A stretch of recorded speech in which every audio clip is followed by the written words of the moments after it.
Hey everybody, welcome to another edition of HMF Live. Sorry, I'm just adjusting here. Hope you guys are having a great day, a great Tuesday, end of February. My dogs are huffing and puffing around here, so if you hear weird sounds, it's them. Anyway, I hope you guys are having an awesome day. I hear that it's Fat Tuesday, so if you're celebrating, then I hope that you are being safe and having a good time. Tonight, I'm going to talk about for folks that I'm going to shut my door.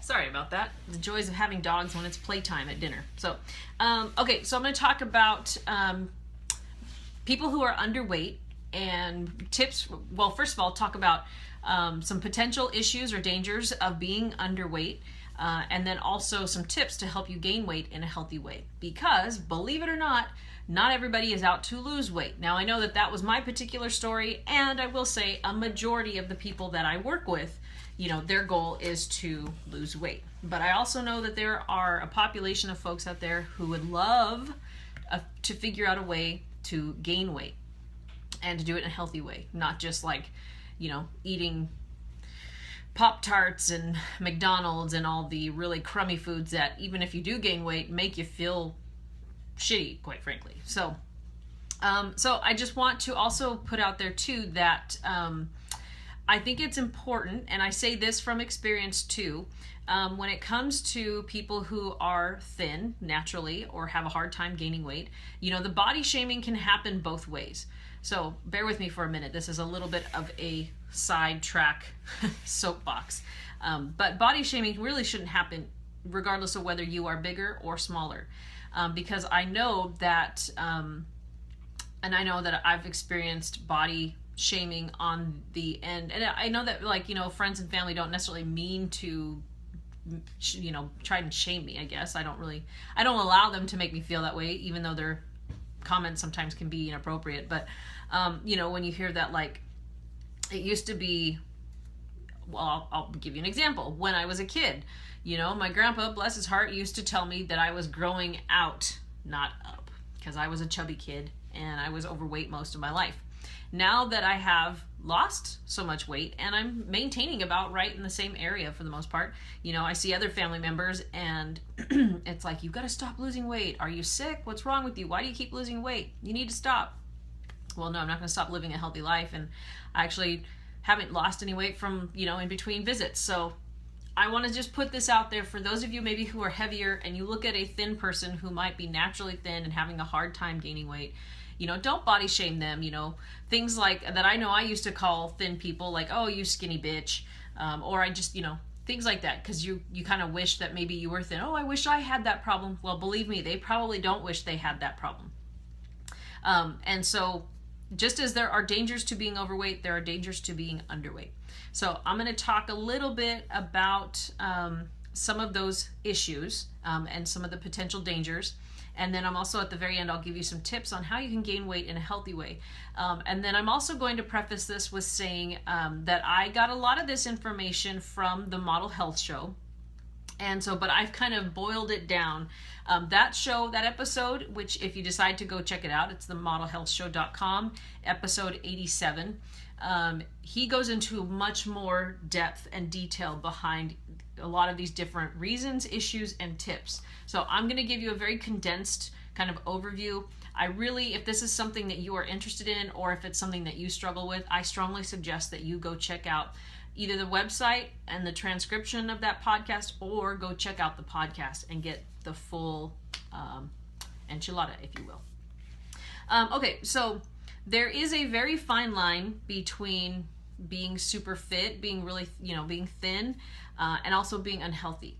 And it may not seem that way, especially if you're on the weight loss category, but there's a fine line. And there are quite a few issues related to being underweight. Some of those include malnutrition. So you're lacking the vitamins, the minerals, enzymes, amino acids, basically your building blocks for your body that helps with healing and recovery and your energy levels, your body's strength. So that all comes from being malnourished. Lower hormone function. And this has an impact pretty much all over, from your thyroid, which we'll talk a little bit later, to your brain, your neurons, your brain chemicals, your body's ability to process things because your hormone levels aren't correct or aren't balanced. Anemia is another issue. Fertility issues. Now, I won't go into depth or go into details on some of these, but I am going to just list them as potential issues. So if you're trying to get pregnant and you're having a hard time, then if you're underweight, and if this sounds like maybe you fall into this category, that could be an issue.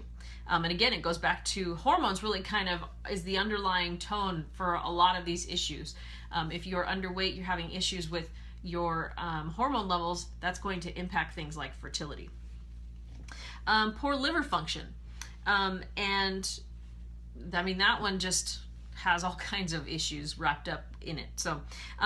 So really another issue is that it's kind of an issue, might be naturally how you are, but having a fast metabolism. Now, what does that mean? It's really about how quickly your body burns calories. Now, you may be someone who naturally has a higher metabolism, and so you burn calories faster than someone else might, making it really hard to gain weight without adding body fat.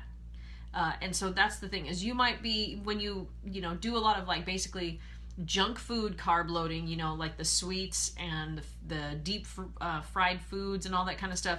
Yeah, you might be adding weight, but you're adding it in body fat. So it's not uncommon for somebody who's on the thinner, the leaner side, to be and appear thin, but have a higher body fat percentage than somebody who might appear overweight. Crazy, right? So just keep that in mind. And on that same note, it's important to know that it's actually better to use body fat percentage as a way of measuring your health, or like your healthy range, and also to measure your progress, as opposed to the BMI, the body mass index, which a lot of people like to use, because really that's kind of cookie cutter. And as you probably know from your own experience, and I certainly do, no one body is the same. We might have some similarities, but how foods and things interact in our bodies can be very, very different. And so to say that if you are a 35-year-old male that you need to weigh 185 pounds, well, it's not taking into account the guy who might be 205 pounds, but is like 10%, body fat. It's just because of his weight, it's saying, well, you're overweight, which may be further from the truth. He might just be a guy who's been working on being muscular and toning and things like that. So always use body fat percentage over the BMI. Another issue that could be causing the issues with being underweight is parasites. I know, sounds gross, but people totally overlook it. And they could be causing also more hormone imbalances, because it's a parasite. They take, and I'm not talking about the natural relationship or the natural bacteria that occurs within our bodies that we have a symbiotic relationship with.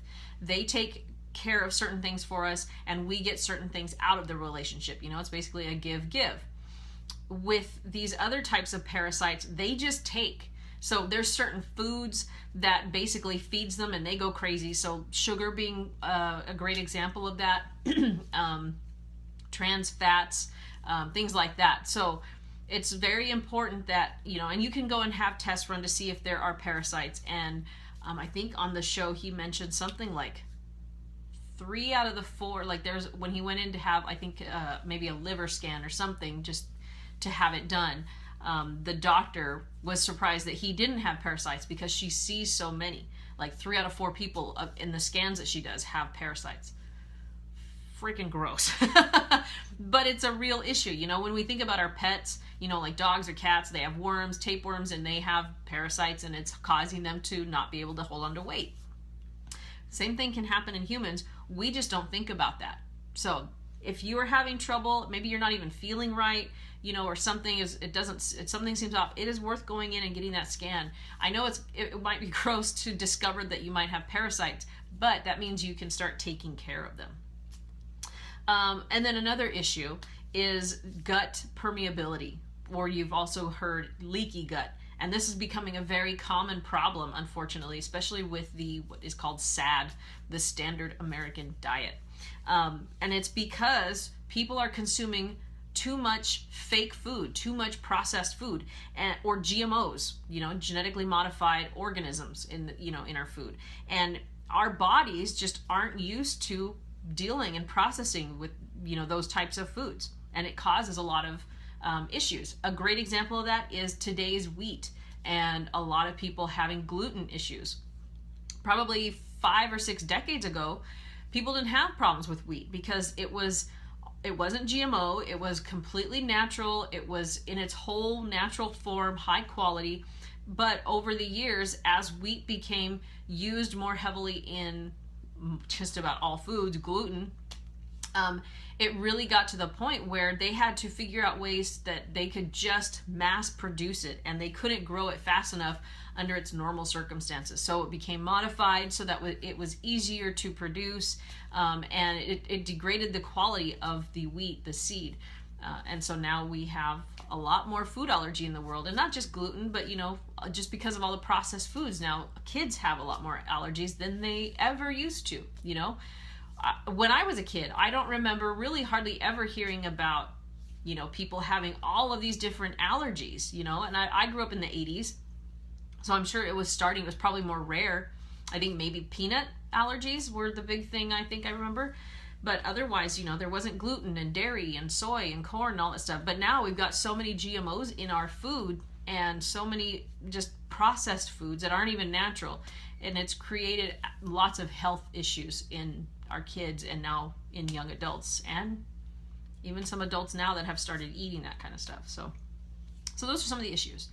So let me check my time because I'm trying to, okay, we're doing pretty good. So let's talk about tips that you can do to help you gain weight in a healthy way. The first thing is lifting weights. Now I know that there are a lot of women out there, and this comes to exercise, there are a lot of women out there who are afraid to lift weights because you're afraid of getting huge, you're afraid of getting bulky. Well, guess what? Lifting weights does not make you bulky. Eating makes you bulky. Having too many cupcakes makes you bulky. It's not the lifting weights. And that's really, even if you look at guys, in order for them to put on mass muscle, they really have to change their diet. I mean, it's a matter of constantly eating and high calories and quality calories. It's really actually quite hard to eat as much as you need to put on that kind of 10, 15, 20 pounds of muscle. I mean, you really have to be on a regimented schedule of eating, and the things that you're eating, the types of foods, especially if you are eating lean proteins, your green veggies, your complex carbs that are, good for you. In that case, it's a lot harder to get the 3,000-4,000 calories a day that a lot of those bodybuilder types do. If you're eating McDonald's and, cereals and juice and soda, then yeah, you can put the calories on quickly. But again, you're going to put it on in fat because it's all sugar and processed. So just keep that in mind, ladies. I lift weights. This I'd say the last 6 months or so, I haven't lifted as much. I'm using more body weight. But even when I lifted weights, I still did not get out of I was still anywhere between 125 to 133 in terms of weight. And I don't consider myself a huge person. I might have had some muscle definition, gains with the Z. I might have had some muscle definition, but I wasn't packing on the pounds and getting all bulky, just for me, I actually liked the aesthetic. I liked that I looked so athletic. I've always wanted to be the type of person where you just stand there and somebody can look at your arms and go, oh, she works out. You can ask my husband. I've been going for that for a long time. So it does not make you huge. In fact, I have such a hard time getting muscle definition to even show up in my quads. So I can tell you from firsthand experience that it would really take a lot more nutritionally for women to bulk up. Plus we just don't have the levels of testosterone that we would really need to make that happen like men do so easily. Okay, so then also looking at food. So macronutrients is another great way. Being very strategic with your food, if you're trying to gain weight, is going to be very important. If you're trying to lose weight, it's still important too. But So, obviously you got macronutrients of fats, carbs, proteins, and these all have a hormonal impact, and some will impact you differently than others. That's why you see like high fat diets might not necessarily be the way to go if you're trying to gain weight, because if you look at like folks who are trying to lose weight using the keto diet, the ketogenic diet, they do very high fat and they lose weight. So that's why, it's not just about using healthy fats, because it could have the opposite effect. But even still, when you do use fats, the type of fats are very important. So again, not talking about the trans fats, or some of the ones that are, I can't think of all of them. Like, I know that there's also saturated, you want to keep that to a minimum, but you'd want stuff like avocados, coconut oil, olive oil, things like that. And those types of fats can change your metabolism and help you burn more fat, which is what I think everybody wants, is to burn more fat. So even someone who is trying to gain weight, you want to gain weight through muscle. You don't want to gain weight through more body fat. So even if you are burning fat and putting on muscle, that's ideal. Also, you want to activate your insulin with proteins. And this is something that I learned by listening to this podcast. Giving you, when you activate your insulin, it creates the desire with you to eat. Basically what it does is it creates the hormone called, and I'm going to say this wrong, ghrelin. I think it's called ghrelin, which is the hunger hormone. That's the one that makes you hungry. And so when you activate your insulin, it produces more of this hormone ghrelin, so then you want to eat more. And you need to shift the ratio. And so you have maybe a higher, because you're trying to gain weight, you want a higher ratio of good, healthy carbs, just enough to encourage you to eat more, and to eat more frequently. So it's got to be high quality. So things like sweet potatoes, things like yams, things that are fruits that are higher in the glycemic index, like bananas. Bananas is actually, I think bananas are the highest in sugar fruit. I mean, I know it's natural, but they're still the highest in sugar. So if you're trying to lose weight, you really want to be careful on overloading on bananas, because I hear a lot of people say, well, when I ask, how do you eat? Oh, I eat healthy. Oh, what do you eat? I have bananas and I have this and that. You just got to be careful. So if you are trying to gain weight, bananas could be a way to go. But just remember, it does have a higher content of sugar. And then also you might want to try incorporating carbs at breakfast, because you are the most insulin sensitive in the morning. And so if you have a carb with breakfast, that could produce that hormone ghrelin to help you want to eat more frequently throughout the day. So those are just a few tips. I want to make sure we're coming up on 20 minutes. So those are just a few tips and a few of the dangers. So if you are underweight, I definitely recommend that you put in some planning, some strategy behind trying to gain weight in a healthy way. And if you need help, you always know that you can reach out to me. I'm happy to help. And then also, if you are trying to lose weight, kind of take some of these tips and reverse them. You probably won't be able to be, as carb happy, I guess, as you could say. When you do eat carbs, it still has to be the smart carbs. But you are still going to have a lot more of the green veggie type carbs. So I hope that this was helpful to you. Like I said, I'm trying to have more content and more stuff available for you in these episodes that will be helpful. Man, I'm having a hard time talking today. That will be healthy and helpful to you in your journey to better health. I can't even just say weight loss journey, because we are all on different paths, and it's going to look different for each of us. So share this, tag somebody in the comments if you know someone who's been struggling with trying to gain weight, and share this in case you have a lot of people in your Facebook friends list that also struggle with this and could use some additional tips and some things to be aware of. But like, comment, tag, and share this, and let's get more healthy messages out to people. So I hope that you guys are ready for an amazing March. Winter is ending. Hopefully the snow is going to start decreasing. Scared us there a couple days ago, but it seems to be mellowing out. So and come back next week, next Tuesday, 6:30 p.m. Pacific Standard Time, for another episode of HMF Live. And I'll bring more of the goodness, and you bring your awesome selves. And I'll talk to you soon. Have a happy, healthy day. Bye-bye.